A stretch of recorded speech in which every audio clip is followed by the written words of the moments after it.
for this session I'm going to look at how to set up to get the best results with your stitching chisels, and just a little bit of a look at the chisels and how they're measured and the differences. So the setup is quite important. We get asked, sometimes people seem to struggle to get a good hit through with the chisels. So what I normally do is I have my stone block underneath and I have my poundo board on top. Now what that does is that stops the vibrations going all the way through. It just kind of deadens it, but it also gives me a good surface that will protect the blade of the chisel as it goes in. So that's my sort of setup process, if you like. The other thing that I always do is you can strop these chisels, and if you want to see a bit more about that, look at the tool care and stropping video that I've also put online, and push them into some beeswax before you start. It really helps them go in and out through the leather, just protects those little blades from getting too damaged. And do think about what you're going into. So if you don't have this pounder board, this is available on the website. One of our customers recommended using an old magazine. It's just something that is going to enable those tips to go through and bed in without blunting, and to give you enough of a hole to open on the back. And you want to give a fairly firm hit. So if I find my little stitch groover, and I've got it set to 5mm, and I'll make a line down. Love using the groover. And then whenever I'm chiseling, I'm thinking about my starting edge. So if I'm doing something that's going to be a pocket, I'll put my chisel to the top edge there, and that'll be my mark, so that when I come to the other side, I'll do the same going down the other side, so that my stitches eye to eye are aligned.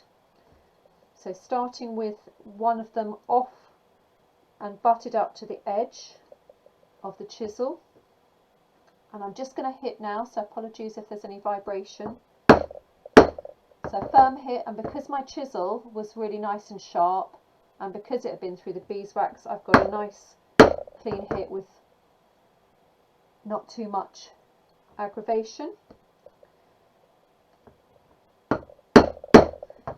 And then go into the last hole of the one that you did, and that way you'll know that all of your holes will be evenly lined up.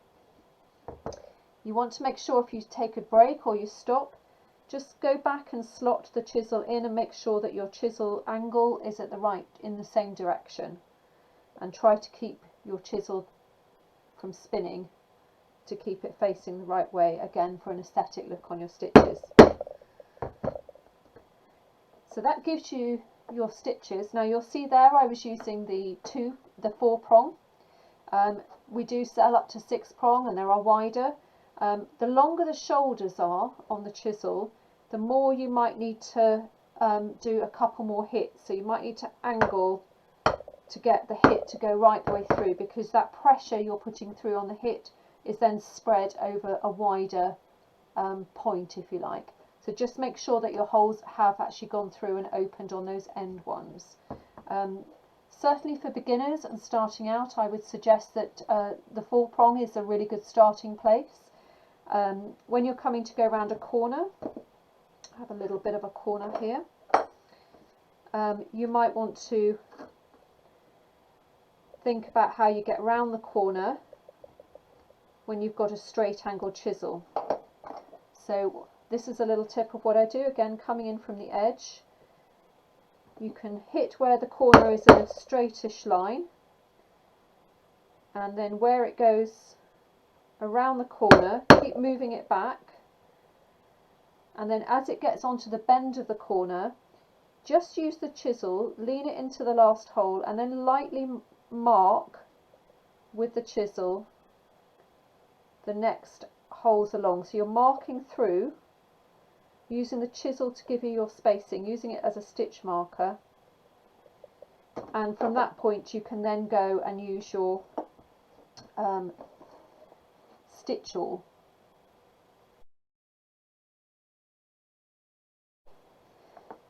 So you can use the chisel as a stitch marker, and then from there you can use, you see the fainter lines, which we're just using the chisel angle to give a mark, and from there you can use your diamond stitch awl.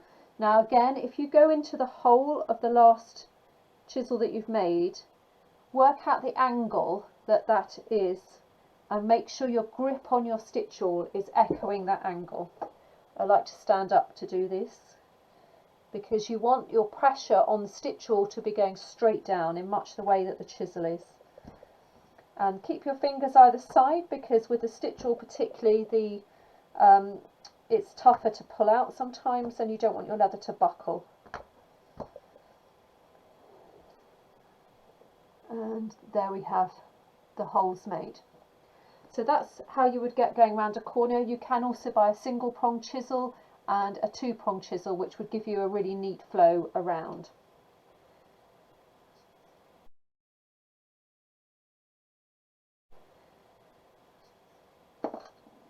So that's just basic sort of chisel starting up, but I just want to give you a little talk about the difference between the chisels. We get asked about this quite a lot.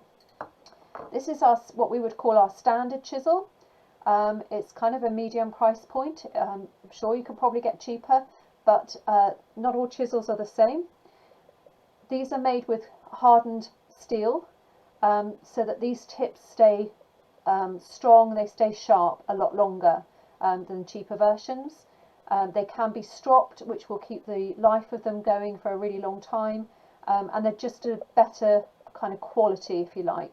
So although they might look identical to some that are around, these are the Tandy ones, which are the original. And as I say, they're made from this hardened steel. They come in 3 sizes. What they would call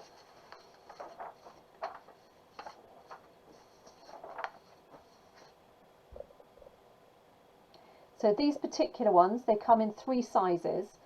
They come in what is called 2mm, 3mm and 4mm, and what they're doing is they're actually measuring that from the gap in between. So unfortunately with different chisels, they're quite often sized in different ways, so they're kind of giving you that measurement there from between. And this chart is available online as well, from the information pages, if you want to see the chart, or it's on the product for this particular item. If you scroll down, there's a description and you'll see the chart there to show you. So it's the gap in between those two is how they determined what they would call the size of it. So I like to call them just small, medium and large, but the medium one is this one, which the gap in between is 3mm. I like to call it my 5mm chisel, because from tip to tip here you get 5mm, which by the time the hole, bear in mind, is probably about 1mm, then your stitch length looks to be between 3 and 5, depending on your size of your thread. The thicker the thread, the shorter the stitch will kind of appear, and the thinner the thread, the longer, because it's being pulled between those 2 holes.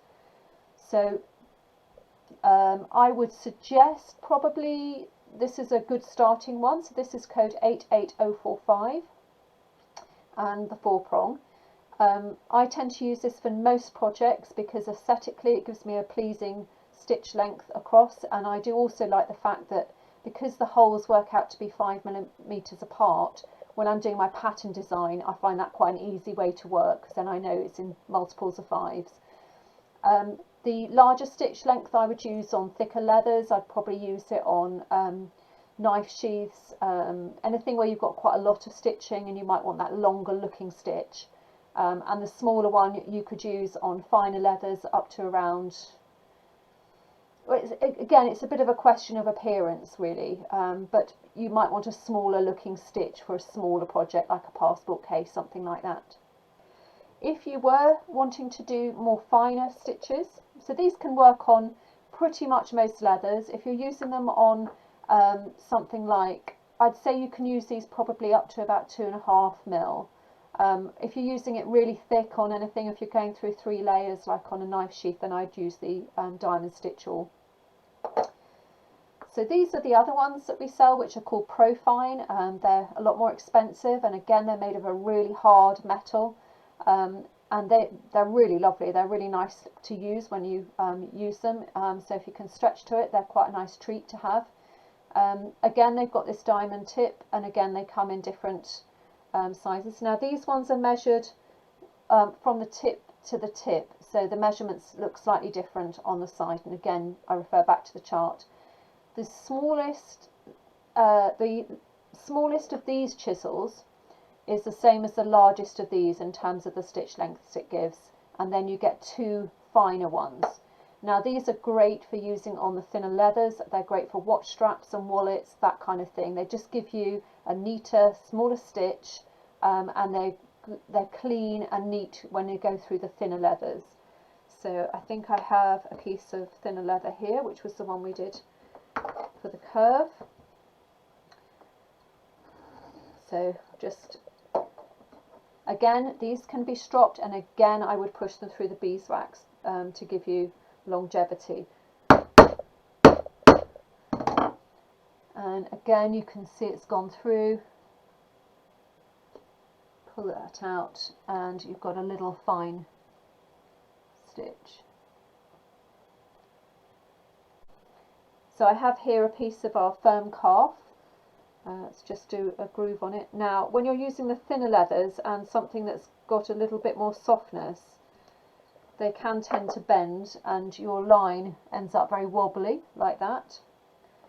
So if I show you on another piece a way to stop that happening, if you put a ruler down, particularly the cork back rulers are really good for this, just rest it onto the leather and spread your hand so you're spreading your weight across. Then when you come to do the groove, the leather doesn't buckle and you get a nice straight edge that's the same distance from the side. And again, this is true for when you're chiseling. You want to be able to hold this leather down as you're moving along. So sometimes it will pucker up. So you can use your left bit, I'm left-handed, so you can use your bit of your hand here to just hold that in place and hold that piece of leather down. Sometimes you can use a little weight. If you're doing something really long, then weight it down at the other end. And when you come to pull the chisel out, that's often where it pulls up. So if you put your fingers either side and then gently work the chisel up, and there you go.